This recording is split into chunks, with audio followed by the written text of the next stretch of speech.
I'm Sleep Aid, your local sleep paralysis demon, and today I'm going to be reviewing some contest entries from the Webtoon Legends contest. I made a post on the Webtoon Canvas subreddit asking for permission to review people's series, and I immediately got an overwhelming response, and so we're going to be looking at the first 10 today. There are more. I will be doing those as well, but we're going to just start with these 10. So, I want to make clear that these are going to be very, very quick reviews. These are going to be kind of just a quick peek at the series and talking about the first impressions. I'm trying to look at them from the perspective of editors, of potential judges, the way that they might be seen as contest entries. I want to make that clear because as entries in the contest, I'm judging them a little differently than I would judge them if they were just posted on Canvas normally. I think that with a contest like this, the judges are looking for a particular type of pitch. The first 3 episodes are seen as a pitch. They should be kind of like a good way to preview your series and show what it's about, what tone it's going to be, what the narrative is, and kind of lead in to that. So that is the perspective that I will be viewing these from. Anyways, we're going to go ahead and get started. We've got a lot of these to get through. So, I will be taking a look first at Babann's Treasures. This is a fantasy drama by Enbelag, and let's go ahead and dive into it. So, my initial impressions of this were that it starts out very quickly and very interestingly. We open with a fantasy village seemingly nestled within some ruins, but it is being besieged by pirates. And so the people all of a sudden are, forced to hide. They're running for their lives essentially because they think that they're about to be raided by pirates, and they're just going to hold out until the army arrives. We find out that it's not a pirate contingency that's attacking this place. It is actually a rivaling nation that is coming not in search of Babann's treasure, but actually just to kill everybody here. And we find this out as it is happening, and as the villagers are about to stage their escape, our hero Shira comes to their aid, stopping the army, and ultimately saving the day. We then jump 10 years into the future, after Shira has rescued an abandoned child and found a new home for it. And now we start to set up potentially whatever our next plot arc is going to be. We jump to a faraway kingdom where we have characters speculating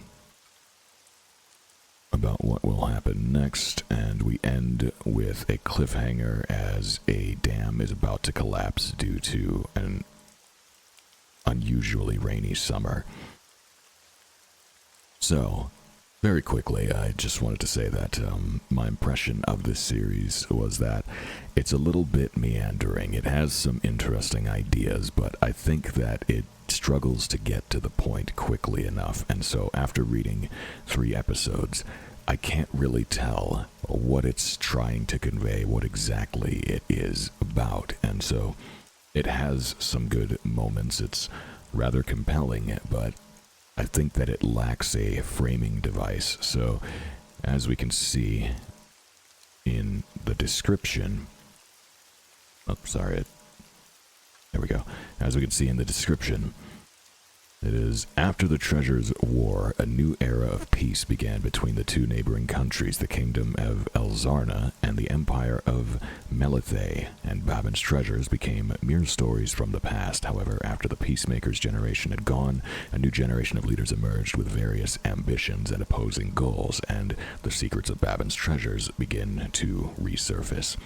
So, as a description, this does actually a better job explaining what's going on than the comic itself does. A lot of this information is actually not conveyed in the episodes, and so it's a little bit hard to tell what is actually happening. And so this seems to be a story where we have nations at war with each other, and these mystical treasures are probably going to play a role in that, but we don't really know anything about the treasure, what it is, if it's real. We even have characters multiple times declaring that it's not real, that it's not here in this place where this story is happening, and so it kind of leaves the reader a bit confused as to what the actual point is. Things that I think this does very well, though, is quickly and efficiently build scenarios. We, again, start out very quickly with something intense happening, and we see that this is kind of a grisly world where the stakes are quite high. We have people willing to commit atrocities seemingly for no reason, and so it sets the tone that this is going to be a dark and gritty narrative, which is very well done, but I think that what it most lacks is a general sense of direction. Usually when I read a series like this, I want to know by the end of episode 3 where it might be going, but after we get through the first 2 episodes, we immediately take a 10-year jump in time, and so it kind of feels like we're skipping around a little bit too much, like we haven't really accomplished enough in this period of time to be jumping 10 years forward, and we don't really know what we're working toward. So I think the biggest thing that this story is lacking is just a framing device, sort of some kind of introduction to what these treasures are and why they matter, but it does have its strengths, and I do particularly like the hero moment that we get with Shira here, as we reveal that she's not an ordinary human and that she has powers that are, in fact, supernatural some way. She's powerful enough to take on this entire army by herself, and she can't be killed in conventional means. Now, we might intuit that this has something to do with the treasure. Maybe she's using one of Babann's treasures in order to accomplish this, but with lack of any confirmation of this, it's kind of hard to figure out what's really going on there. And so I do think that this series builds intrigue, but I feel like the plot is a little bit meandering. I wish that it was a bit more focused, and even though I think that it's a bad idea to explain too much through exposition, this is a case where a little bit more exposition would probably help us to get invested in this conflict so that we could actually kind of understand what is going on in the world at large. Ultimately, though, I think it does a good job of, again, building these tense scenarios, and there are a lot of nice landscape shots in this. It's not afraid to zoom out and show a vast, fantastical landscape, and that's something that is a good strength to have in a fantasy series. You really want to be able to kind of convey the scope of the conflict, the scope of the land, and things like that. So those are things that I think it does very well. I'm curious to see where it will go, but I just wish that I knew a little bit more about it. Now then, next up, we're going to be taking a look at The Moon Ablaze by Ink Sumi. So I did a quick text critique of this on Reddit earlier, but I'll kind of give a quick overview of it. So this is a story, a fantasy story, It's a fantasy action story, so this is going to be in the most epic category. It is about an elf from a reclusive tribe of elves living on a mountain who vows to venture out into the world and see if she can find previous explorers that left the mountain before her and figure out what happened to them. We know that the world outside is perhaps not welcoming to elves right now, but we don't really know a whole lot more than that, and so my critique of this series was that it spends a little bit too long on the backstory of our main character, but it doesn't really dabble into the tone that it is perhaps going to set for the rest of the series.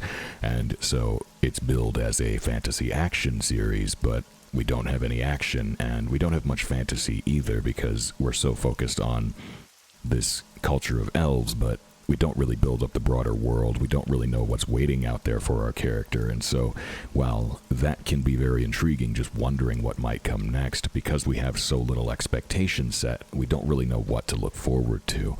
And so I think that again, it could benefit a little bit better from framing the narrative a little bit more, kind of giving us a hint at what we're going to be actually getting into after this 3-episode prologue, effectively. A good way to kind of demonstrate this is to just look at the thumbnail for the series. We see these 4 characters all piled together as if they're friends going on an adventure together, and based on the description, we can intuit that that is exactly the case. That's what's going on here. But what's worth noting is that only the character in the top right here actually shows up in the comic. The other 3 don't appear yet. They're coming later, and so we don't really know what kind of relationship this adventuring party is going to have, what their strengths and weaknesses are, how they work together, that type of thing. And it seems like that's going to be very important for the direction that this story goes in, but we don't get any tastes of that. So this is a case where, even though it does build an interesting lore around these elves, I think that the pace is perhaps a little bit too slow. As a contest entry, I think that it would be better to jump forward into the story, start by introducing all of the main characters and getting right into that fantasy action that we're expecting later. Just show that right away, build up that tone immediately so that the readers can kind of see what type of story this is going to be. Focusing on the backstory of the character can build investment in that one character, but if we've got a cast of 4 characters, then we really want to be doing a little bit more to showcase that cast, how they work together, and what their journey is, where they're going, what types of difficulties they'll face. And so, yes, this is another case where I would perhaps add a little bit more of a framing device, add a little bit more of the wider world into it, show a little bit more what we're going to be getting into, and speed up the pacing a little bit. So I think that this story does a good job of establishing our main character here, this elf, and what her goals are, and the art is pleasant to look at. We have these interesting scenes of the elvish civilization on this mountain. We've got intrigue built with these stones and their correlations to these different moons. We can speculate on where that might go. We also have the silent moon Noctis. So this is very ominous, and it doesn't really get addressed much, so that kind of leaves a lingering question that makes the reader curious. What is the silent moon? What might that imply? But we just don't really have enough about the broader narrative, and so I think that there's a little bit to be desired here, though still a very good read. Sorry, let me go ahead and like the episodes. I almost forgot to do that.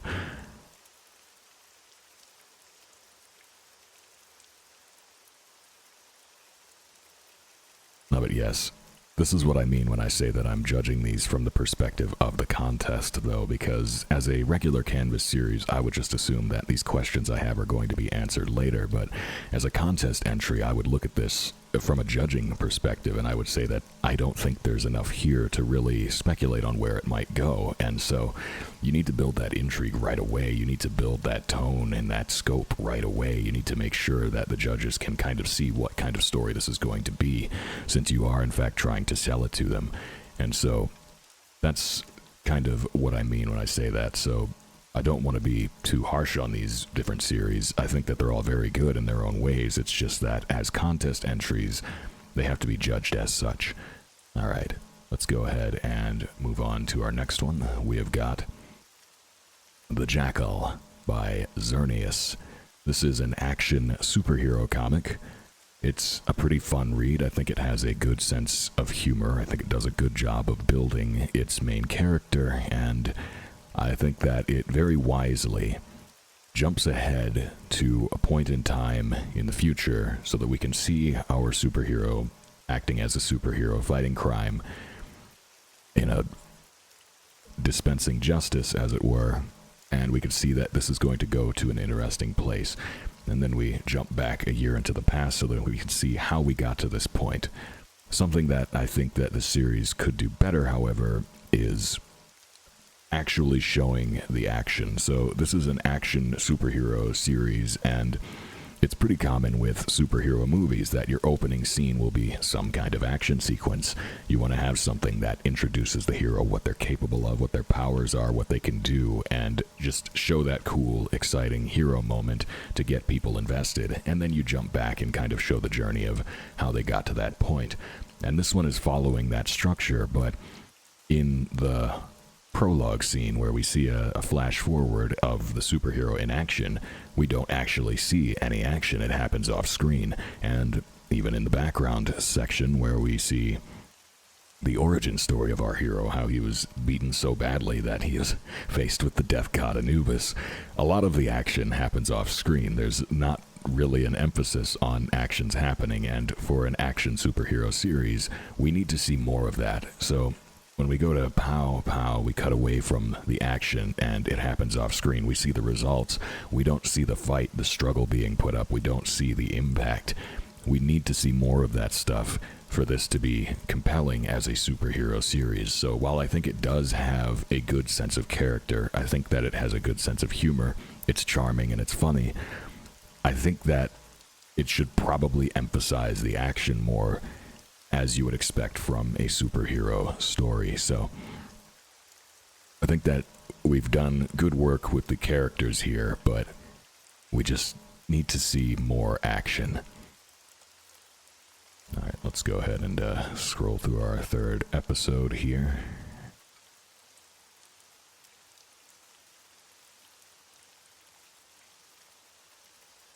And we will also give that a like.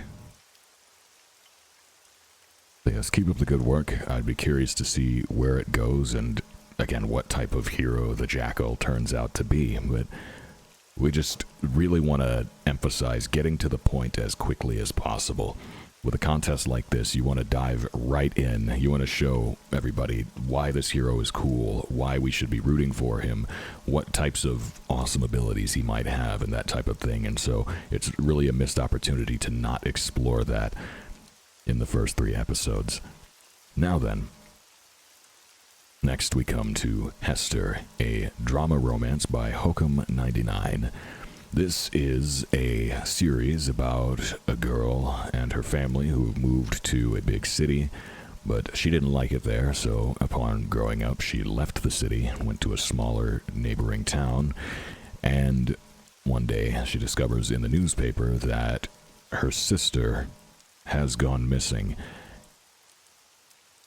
So she comes back into town to try and see if she can figure out where her sister has gone, and it turns out that she's potentially involved in some mafia activity, and this is going to come back to bite our main character Hester, who is now being tasked with figuring out where the sister went because she ran away with a mobster's money, and now we need to find her or else. This series does character work really, really well. It builds up the characters in a way that we can almost instantly relate to them and understand them and get a feel for their personalities. It also establishes the romance pretty quickly, which is a good thing to do in a drama series. It's listed as a drama, not a romance, so we don't actually know if there's going to be romance, but it's heavily implied. I mean, the foreshadowing is there, so we can kind of intuit that that's probably the direction it's going to take. But probably my biggest criticism of it would be that the first 2 episodes are rather slow-paced. Now, this is fine if you're kind of diving into a long series. You want to lay out the characters slowly, give the audience time to get to know them, but the 3rd episode really ramps up the tension. It ramps up the stakes incredibly high, incredibly quickly, and so it sets a very different tone from the first 2 episodes. It feels like we're going into a smaller scale drama at first, where a girl is looking to find and reconnect with her sister, but then we find out about the mafia angle, and we end in a place where like outright violence is happening, and it appears by the 3rd episode that our main character might even be dead, and that's a pretty high bar to clear in terms of stakes. And so To go from what feels like a smaller scale drama to sudden mafia violence feels like a very rapid escalation, and that's fine, but it does seem like that could have been foreshadowed a little bit more in the first 2 episodes to kind of let us know what direction the story is going to go in. And that's probably my biggest takeaway here, is that after the 3rd episode, I don't know what direction this story is going to go in. We have this mobster that's, again, tasking our main characters with tracking down Hester's sister, who ran away with his money, but we don't really know enough about her sister to know where she might have gone and what she might be doing, and so we don't really know what direction this story is going to take. What would be the next move for our characters? What could possibly happen next? We're left, in the end, with this cliffhanger. Is she dead? Is she alive? Well, as our main character, I can't imagine that in a series that's named after her, she would be dead in the 3rd episode, so that's probably not what's going on here. She'd probably survive somehow, but it just doesn't quite give us enough to bite into to where we could speculate on what is going to happen next. And so I think this does characters and character relationships very well. I think it sets a pretty strong tone, even though the tone shifts between episodes 2 and 3. And I think it's really good at building scenes and making impactful moments in a story. It feels like everything that is here belongs here. It doesn't feel like there's anything out of place. It's not padded. But I would perhaps try and build a more consistent tone. Is this going to be a charming little mystery where a girl tries to find her lost family, or is this going to be a gritty crime drama where the mafia is executing people?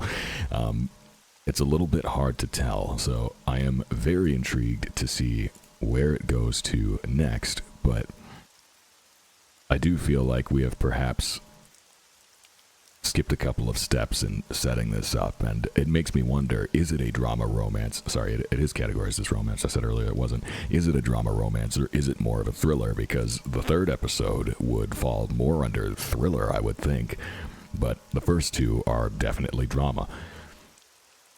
So yeah, it just kind of sends mixed messages, although it is very good, it is very compelling, and I very much look forward to seeing where it will go. So I definitely wish this one luck. Alright, next we'll have a look at Wildflower, very different. Wildflower by Ray B. Sella. It is a supernatural drama. Now, this is going to be another one where you'll probably hear me make this criticism a lot, but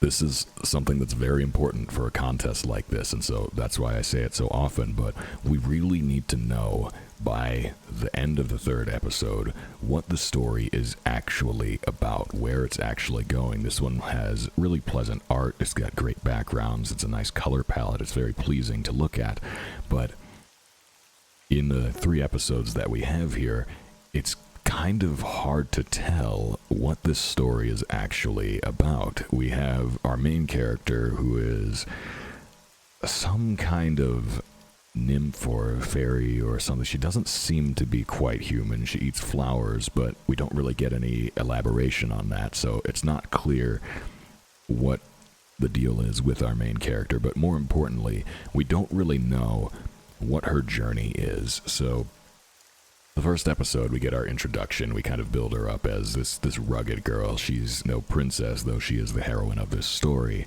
And her friend is a fashion model, and the two of them have some kind of connection. And something about our main girl is abnormal. She's clearly got some kind of supernatural powers about her, and she eats flowers. So these are things that we are introduced to. These are things that are set up. But they don't really go anywhere in these first 3 episodes, and so that's something that, again, I think needs to be emphasized a little bit more. We build up our backstory. This is episode 2. We show how our characters meet, how they came to be friends, and kind of a little bit about their lives. We learn that our model girl here is very wealthy. We learn that our main character is very poor, and that her mother has some issues, and so things are tense with the backstory, and we further hammer this in with the 3rd episode, where a tarot card reading hints about some kind of traumatic past that our main character has. And then, furthermore, the reading ends with a hint at some kind of dramatic future that our main character is going to face. And that's rather compelling, but the problem is, by the end of the third episode, we don't actually know what kind of story this is. When we say that she's going to face a tense future, is it going to be action? Is she going to be haunted by ghosts? Is it a crime? Is somebody out to kill her? Like, what is actually going on here? So, though we've built very interesting characters with strong relationships, and that's something I think this comic does very well, is the sense of character. It really does feel like we can understand who these people are and kind of what their quirks are. We've got little bits of humor in here that land that are pretty funny and enjoyable. It's a very entertaining read, but it just kind of ends in a place where I can't even begin to speculate on where it might go next. We know that our character is going to probably attend a party with her good friend, even though she doesn't really want to go, and the party's happening during solstice, during a time when the veil between worlds is at its thinnest, so strange things are more likely to occur, but so far we haven't really established what nature of strange things might occur. We don't really know what kind of story this is. Like, what are these supernatural creatures? Why do they just live among humans normally? What is our setting? What are the stakes? What, very importantly, are the stakes? What could go wrong? What type of thing? What is the conflict in the story, I guess is a better way of putting it. I'm sure there is one, I'm sure there are stakes, and I'm sure there is an engaging narrative here, but again, for a contest like this, we really want to get to that point as quickly as possible, and so I'm curious to see where this one goes. I do think that it builds interesting relationships between the characters, and it does build an amount of intrigue, but it's a little bit too hard to judge what type of story is being told here, so I look forward to more, but I don't really know what to expect from it yet. Alright, next up we've got Sailing Mariselle by Ambrose Evren. This is a crime, mystery, and school comic. I honestly didn't know that school was a genre, so that's kind of interesting, but as a crime and mystery series, that means this falls under the most gripping category, and actually the previous entry as a supernatural also would be under the most gripping category, and so that's kind of something to keep in mind when you're looking at the genres, what category your entry is going to be in. So crime and mystery, this sailing comic is under most gripping, and so you would think, okay, this is going to be a tense mystery, perhaps some kind of crime obviously has been committed, but the trouble is, we don't really get to that point quickly or at all, and the person that asked me to review this did say that it was their first comic. I think that you can kind of tell that, as you can see, the text bubbles are not that well done. This is something very important. You want to make sure that your text is all a consistent size. You want to make sure that you're choosing a font that is bold and easy to read, but also usually there's a pretty good rule of hand that people go by with comic text, which is you want to leave enough room for a capital H in the corner of each bubble. So basically from this A, you would put a capital H right here, and then your bubble would be wider than that to give the text room to breathe, just so that it doesn't feel so cramped, because by having a larger text in a smaller bubble, it can make it a little bit jarring to read. Yes, but anyway, this entire comic takes place within this school, and we have our main characters who kind of look similar to each other, and so they're a little bit hard to recognize, and they're discussing a school trip on a cruise ship, which is serving as some kind of extracurricular thing. And all of our characters are anticipating getting onto this ship and going on this journey and learning something. But unfortunately, that's all we get, and so we don't really know, like, what the crime mystery element of the story is. We don't really know why it's classified as a crime mystery. There's very little foreshadowing, so we can't even guess at where this might go. Another thing, the art, I think, It's very simplistic art, but I think that the style of the characters is effective enough at kind of conveying who they are, although there is a bit of a murkiness with the backgrounds. Most of them are just flat colors, and so it can be kind of hard to visualize the scene. There aren't quite as many wide shots as I would prefer, and so some of the scenes are a little bit hard to follow for that reason.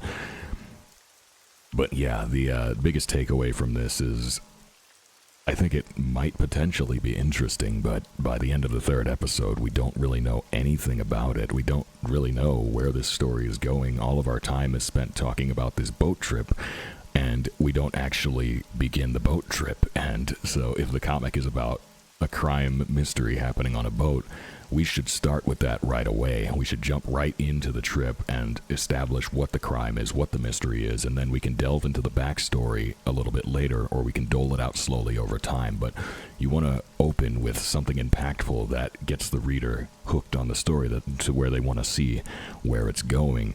Usually, with a mystery, you kind of want to work backward. You want to start with the crime that has been committed and then slowly unfold the things that led up to that happening and how we got there, and keep people guessing, keep people wondering. But if we start with effectively a 3-episode prologue before we've even gotten on the boat, we don't really have anything to latch on to here.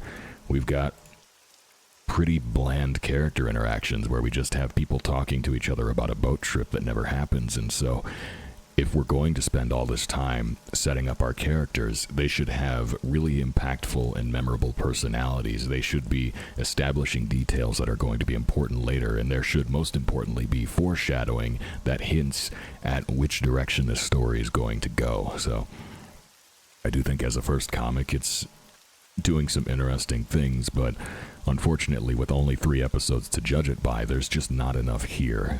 Nothing really has happened in the entire comic, and so I think that the pacing needs to be a little bit faster.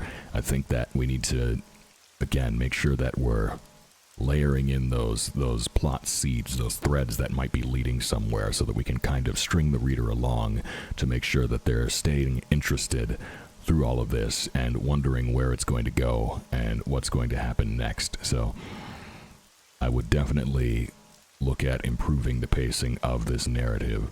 I would also like to mention that if you weren't aware, on Webtoons, you can actually subscribe to your own series. You can actually rate your own series. And so if you wanted to help your numbers out a little bit, that's something that you could look into doing. All right, let's go ahead and see what we've got next. It is Wandering Portraits by Jackal. This entry was very, very interesting. I kind of like it a lot, but there are also some things about it that left me a little bit confused. So this is a story about the world of paintings and artwork being merged in some way with the real world. So there is a painting world and a real world, and people are being pulled into the painting world for some reason by what appear to be malevolent forces. And so it has a very striking style. It's done up in a very painterly style for obvious reasons. That's the tone it's trying to set. And we do have a pretty quick escalation, and I think that it establishes tension, it establishes tone rather quickly. We kind of know what we're getting into right away, and so it starts out very strong. I think the first episode is rather well done in building that intrigue and kind of showing us a little bit of what's going on. And then we jump back. Here's our main character. We slowly introduce her. She's watching the news about the missing children, and then through an altercation with her aunt, we kind of get to know what her life situation is. This is all very efficient writing. It tells us everything we need to know about our main character, her situation, and her personality. And so we jump ahead to her being on the roof, where she notices this strange painting that has been abducting children. When a mysterious man appears and tries to dive into the painting, she attempts to save him, being a good person, but doesn't know that he's not actually going to die when he falls off his building. He's going to land inside the painted world. And so he drags her with him, and together they end up in this strange place, this world of paintings that people are being abducted into. And so The interactions between the characters are very good here. There's some pretty funny jokes. It lands very well. And again, the art is very pleasant to look at. It has a very striking sense of style that is quite unique and works really well for what it is. There's one thing that's a little confusing about this, but I think where it loses me a little bit is near the end of this second episode, where our main character, accompanying this strange man in a hat, is placed into his suitcase. And this kind of happened so suddenly that when I read it the first time, I was really confused, because we just go from "Can you trust me?" to "Case closed," and now she's inside the suitcase.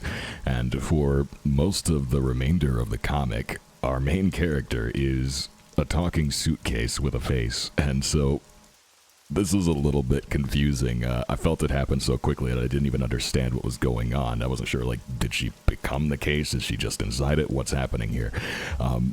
I feel like a little bit more time dwelling on that, kind of establishing whatever happened there, would have made it a bit easier to follow, but nevertheless, if you just kind of suspend your disbelief and accept it, then we can continue the narrative. But yeah, that was a strange choice. I'm not sure if it was actually just done as a gag, or if it was a way of making fewer characters to draw so that it would be quicker to create the story, but that's something that kind of took me out of it a little bit and made it a little bit harder to follow. But yeah, so we find that our man in the hat here is trying to potentially save some of these children, but he thinks that the evil paintings are looking for someone called the Creator, who is the one who made the paintings, and they think that that person will become a god, and therefore they have an interest in finding them. But when we are introduced to what appear to be our antagonists, the man in the hat explains this to them, and then they explain that they don't believe the Creator is real. So it feels like we spent a lot of panels setting up this lore around the Creator, only for our antagonists, who are supposedly searching for the Creator as their motive, we establish that they don't actually believe that there is a Creator. And so it's a little bit confusing what the goal is of the paintings. Why are they abducting people if they don't think there's a Creator? What is actually happening with that? So even though I think up to this point tonally we've been doing pretty well, it does get a little bit muddled at this last scene. And then we have our primary antagonist throw some power at our main character to try and prove if she is in fact the Creator or not, and something strange happens. She doesn't instantly die, but she seems to absorb the power, and something bizarre begins to happen. This implies that she might actually be someone special after all, but it kind of leaves us in a confusing place. So while I'm very curious to see what happens next and where this goes, I don't really know where the story could be heading from here, because if it does turn out that she is this mystical Creator that they're looking for, and she ends up as some kind of demigod, what are the broader implications of that? What will that actually lead to? We don't really know what stakes are attached to that revelation, and so I think we've done a very good job up to this point, but what should be the hook is actually a little bit confusing, because it feels like we haven't done quite enough to establish what this painted world is actually for, and what the denizens of it are actually looking for. Why are they abducting children if they don't believe in their Creator? What is their actual motive, and what is the conflict of this narrative? It seems like that hasn't really been established, and so I'm very intrigued to find out the answers to those questions, but I think that we just needed a little bit more on that. So I like this one a lot. Again, I think it has a very striking art style, and I think it does tone and tension pretty well. I just feel like we maybe fumbled a little bit at the ending, at that last hook. Oh, I didn't like the... I thought I liked all the episodes. Let's go ahead and put that on there. Oh look, I'm number 100. Okay, next up we have got SweEclairs. or SweEclairs. I don't really know how to pronounce it, but this is a slice of life comedy by Busy Bee Studios. I'd actually already read this one, but I went ahead and reread it so that I could kind of update my memory on it and give a little bit more of an accurate review. So this is a slice of life comedy. It's kind of like a comic strip, like a newspaper strip style of comic in terms of tone and pacing and impact. It's setting up jokes and then paying them off right away in a short comic style. It's a pretty fun read. It establishes that our main character is the owner of a bakery, and we just go on various misadventures with her running this bakery, and it's kind of a relatable tale of just little moments that happen in retail, especially as it pertains to running a bakery. And so it's a very charming story. It's got fun characters and quirky little situations, but since it is effectively an episodic comedy about just retail misadventures, there's not a whole lot to latch onto long term. And so for this type of story, since it's just mostly one-off jokes, the jokes need to be really, really impactful for it to be memorable to the reader. And so I think that most of the humor in this, it is very relatable, especially to anybody that knows retail. It's a very relatable style of humor, but that's kind of all it is. And so if you don't know this type of work environment, it's not going to land quite as well. But also, one concern is just that some of these are kind of typical retail jokes. And so if you've read any other comics like this, or if you've, dealt with any media like this, you kind of know what you're going to get into. There's the tough customer gag, there's the tough order gags, and things like that.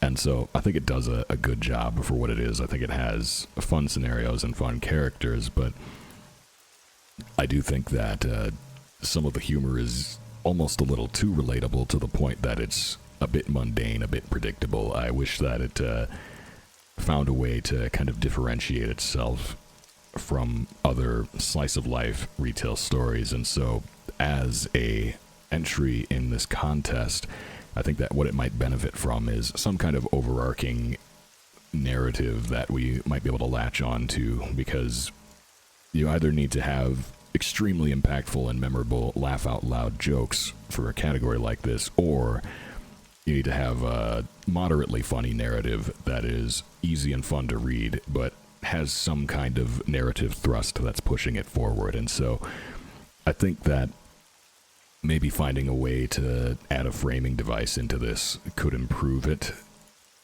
making it just a little bit more sequential, or otherwise punching up some of the jokes in some way, finding a way to build a stronger impact. Now, I do think that the comedy category is actually a difficult one to compete in, because since the episodes have to be 15 panels minimum, most short form regularly uploaded comedies are done in like a 4-coma style, or something where they have fewer panels, and so it's very quick setup and very quick punchline, whereas doing a 15 panel setup and then a punchline is a little bit awkward. It's harder to do, and so that's something that I think just is going to be a struggle no matter what. And so that's where we see, like with this one for example, some of the episodes feel a little bit padded. It feels like these were 4-panel setup punchline jokes that have been kind of stretched out to 15 panels in order to meet the minimum requirements.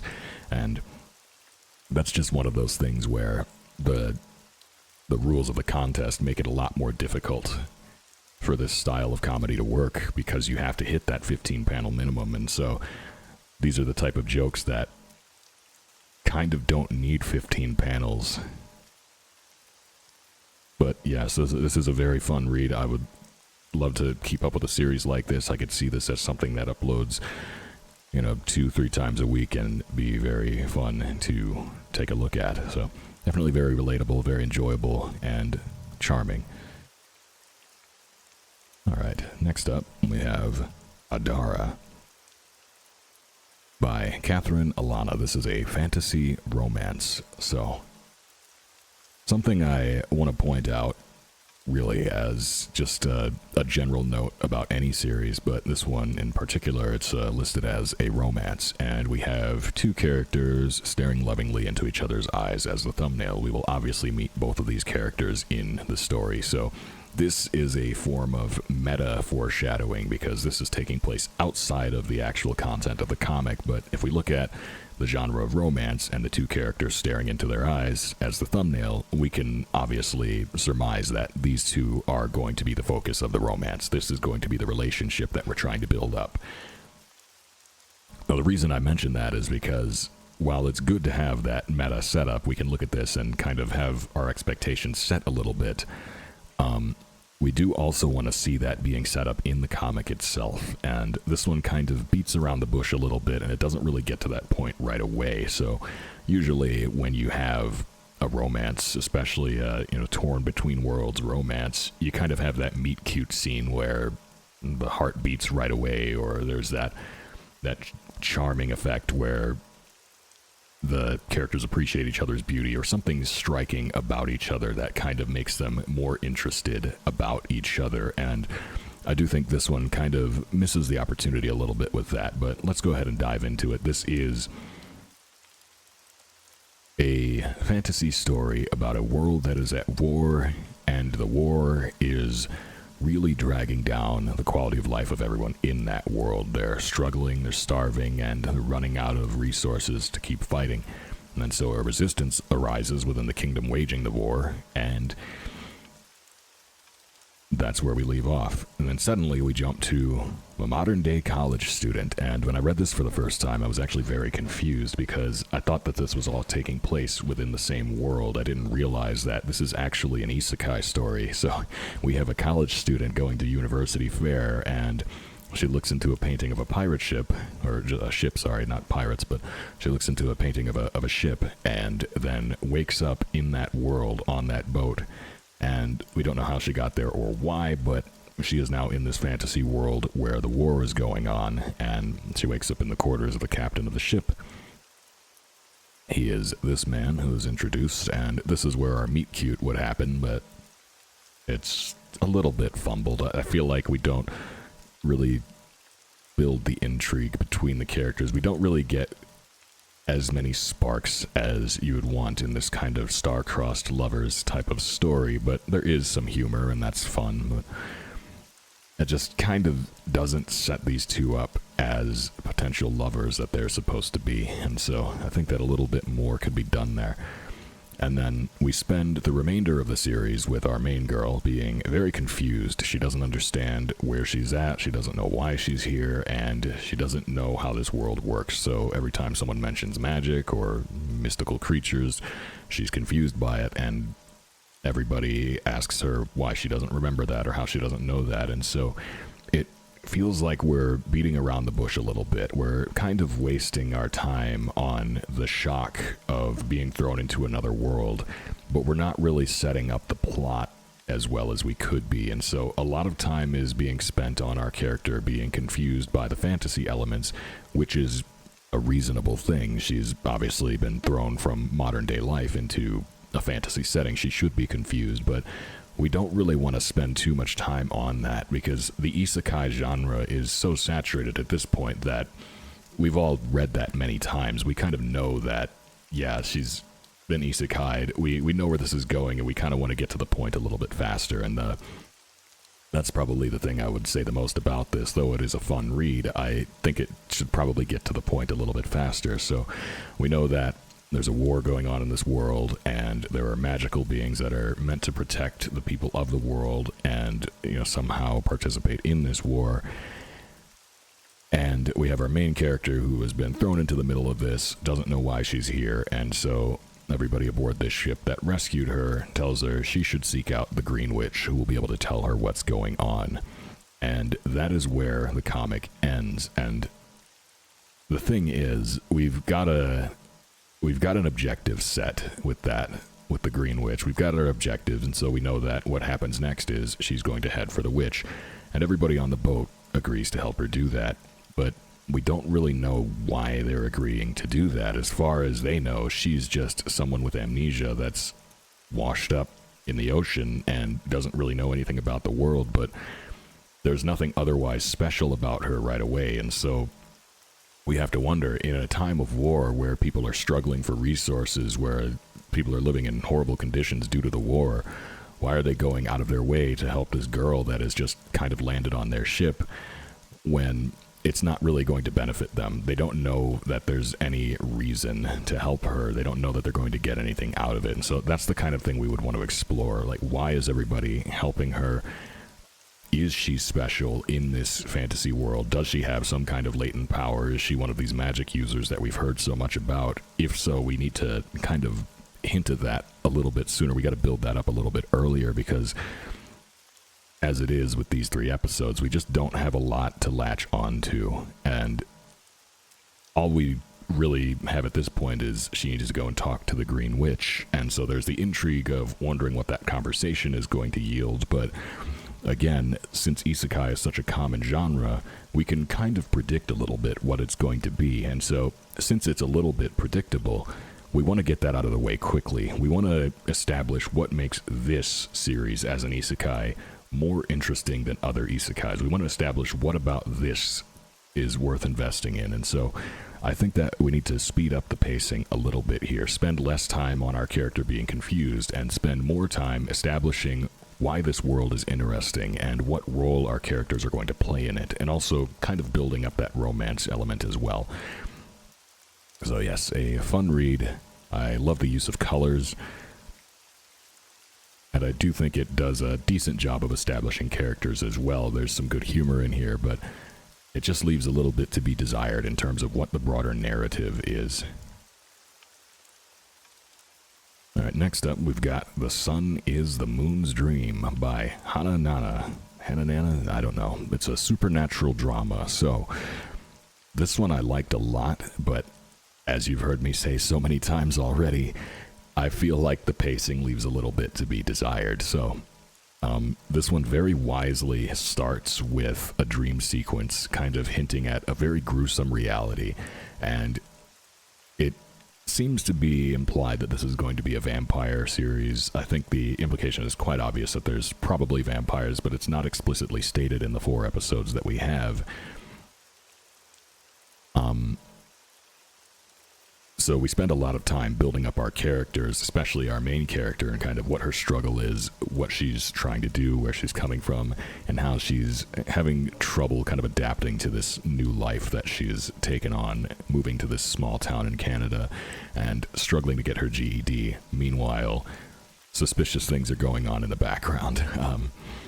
So by starting with these gruesome scenes, we kind of set the tone that this is going to be a dark story that has high stakes, that is gruesome, and that's a good place to start. That sets the expectations, and then we go into a slower burn where we kind of slowly unfold the town and things about it.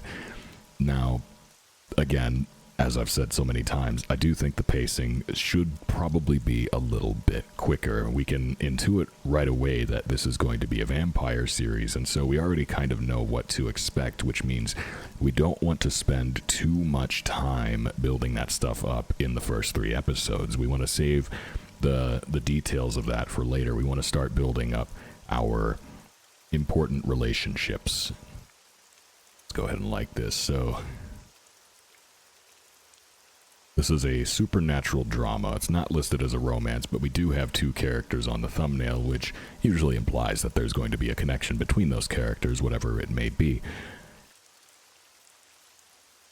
But we spend a lot of time with our main character working her day job at a nurse's office, and there is some pretty good foreshadowing done here. We are often shown that she has this tattoo on her arm, and she's covering it up with a bandage every time she goes into work, and they really hammer in the importance of that as we see scene after scene of her working day after day at this job and constantly tearing this bandage off and revealing this tattoo. And so you're made to wonder, well, what is it? Why is she covering it up? What might it mean? What connection might it have? We want an explanation for that, and so that builds an amount of intrigue. We also have our other characters who get introduced. We see a lot of people have these bandages over their necks, or they have some kind of neck covering, and so this kind of informs us that these might be the vampires we're looking for. They're also taking night classes, and so they don't need to be in the sun, but everybody's got something covering up their necks, and since we're expecting this to be a vampire series, we kind of have a clue of what that likely means. This scene, though, I actually found a little bit confusing because we jump into all these characters having a big group conversation, and they're all talking about different things, and our main character is just kind of walking through, trying to get to class, but it threw me a little bit for a loop when I first got here because I couldn't really tell, like, exactly what was happening. I had to reread it a couple times, but yeah, so we go to class, and then we introduce all of our other characters. This is the guy from the intro that was standing by the train tracks, and we kind of start to build that intrigue. What is actually going on here? Why are people acting the way they are? Why are they saying the things that they're saying? And where is this going to go? But again, since we're hinting so hard that this is probably a vampire story, we don't really want to spend too much time beating around the bush. We kind of want to get into that a little bit quicker and set up the stakes of the narrative. So, is our character going to become a vampire? Is she being hunted by the vampires? Do the vampires have some other interest in her? Is she maybe a supernatural creature herself? How is she involved in all this? And like, what is the story actually about? That's the type of thing that you really want to establish right away. What are the goals of our characters? How do those goals conflict with each other? And what types of drama can we expect to build? So far, we've had our main characters introduced, and we've seen them interact with each other a couple of times, but we don't really know what we're working toward. We don't really know where this is going. Now, we opened with that dream of her burning in the sunlight, which tells us as viewers that she might be turning into a vampire at some point, but I just feel like we don't have a strong enough framework established.